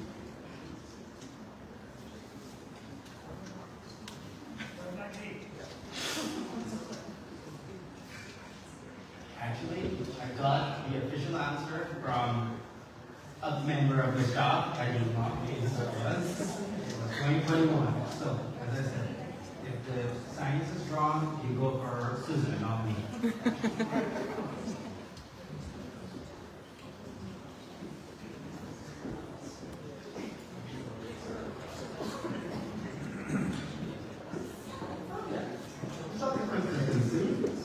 That's all there.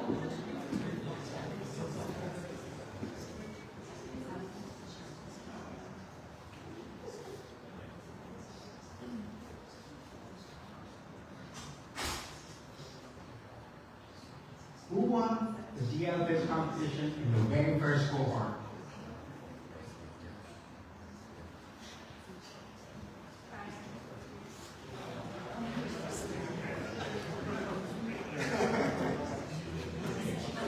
Nice. People did their research. So proud of all of you.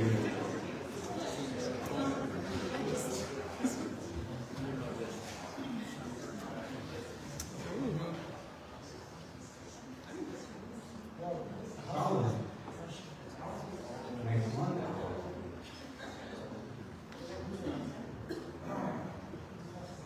Where do most of DL mentors live? This is a really tricky one.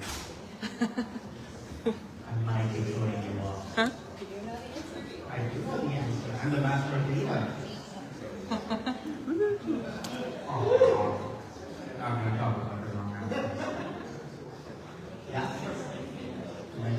Find out. Most of the DL mentors are right here in this DL name. And we're very proud of them and grateful for them for their time. It's close. We've got only so many questions left. If I could do the math, I would be willing to do.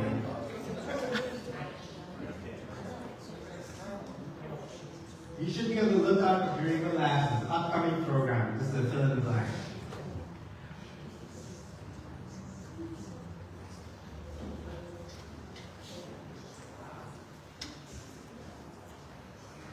It's true. You should be on the lookout for Dirigo Labs' EmTech program. This is not a shameless self-plug. This is actually a very strategically positioned opportunity for those in the crowd who want to interact with us and learn more about what we have to offer the EmTech program through the summer and beyond. And easily, as always, questions directed towards Susan.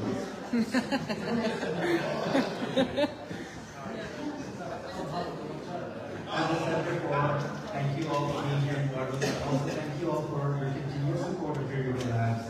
There are many cases that are new to me, but there are many cases I've seen before at other events, and we really appreciate every time you show up to our events. From the bottom of our hearts, thank you.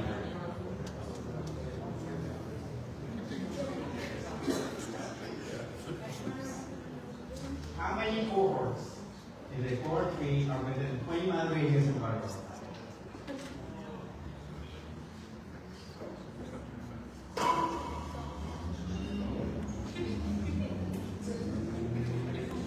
Ooh, that's a good one. I didn't expect that many correct answers. Again, very impressive.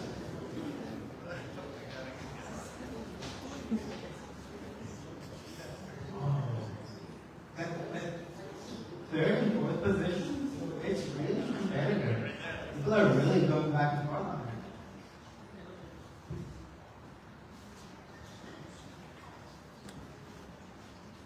Which of the following industries are not represented started in cohort 3.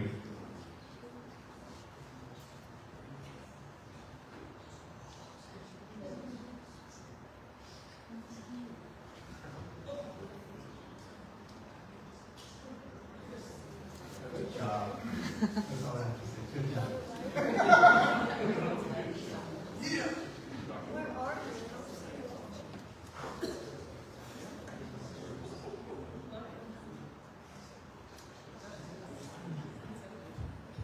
Right, second last one. Wish you the best of luck.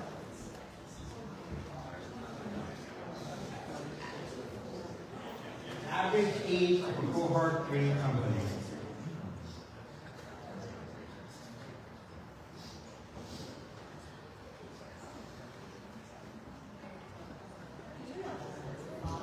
As mentioned earlier, I have all of the data. All of the data, in a little back room, on my Postgres database. John knows what I'm talking about. In 3 years, little decimal point for me to ignore it. All right. You have a look at that leaderboard? Keep that in mind because the next question is the very last. I hope you're all ready. So close. It is so close. Ready for the last question? Are you ready for the last question? There we go. I'll appreciate that. There we go. Final question. Name of cohort 3.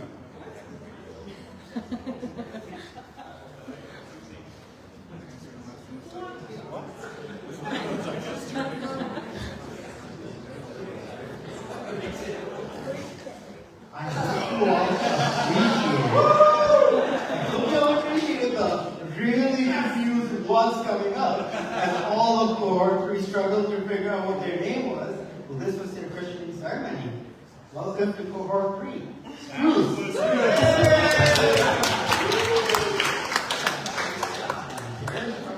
They're ready.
I would like to add that I would like to thank the whole Dirigo Labs team because what I think we really appreciated this year working with you guys is you actually were providing very useful, concrete tools to us. I'm talking UEI number, cage number, go on their website after the first page, you know your name anymore. So we got the resource to help us getting all those bricks. Yes, the Navy is interested by environmentally friendly anti-fouling. Also, what I probably didn't get the time to say is there's really something we did with air, thinking about CO2 emissions and thinking, well, yes, we all share the same air. Well, we need to think about sharing the same water. The next frontier for proteins, for a lot of, you know, what Jessica was explaining, a lot of people are working on generating actually fibers that are not, you know, long duration stuff and that actually are organically generated, will come from the sea. So it's about time we do the Neolithic revolution we did 25 years ago on land, on the sea. And stop being hunter and gatherers, but more like stewards and farmers of the sea. And I think we can bring a side to it, because all what Sunshine said, yes, we can remove plastics and we can remove all these solvent, heavy metals, biocides from where we want to grow something in the future. But it doesn't need to be punitive. Okay, so because we have duration, a long duration product, actually people get back in the money in 2 to 3 to 4 years. So basically it works. It's not only good for the bottom of the sea, it's good for the bottom line of the people who use it. So that's because I think I'm trying to do it. Thank you so much.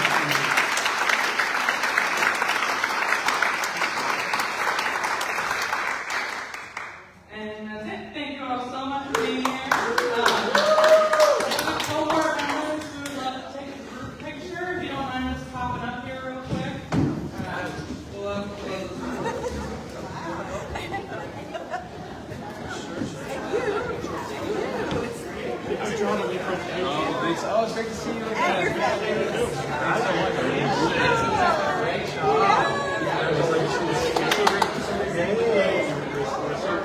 Adding back to more celebrate.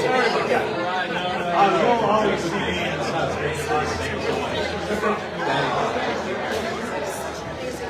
Jason, you were number 2. I think so. We will talk about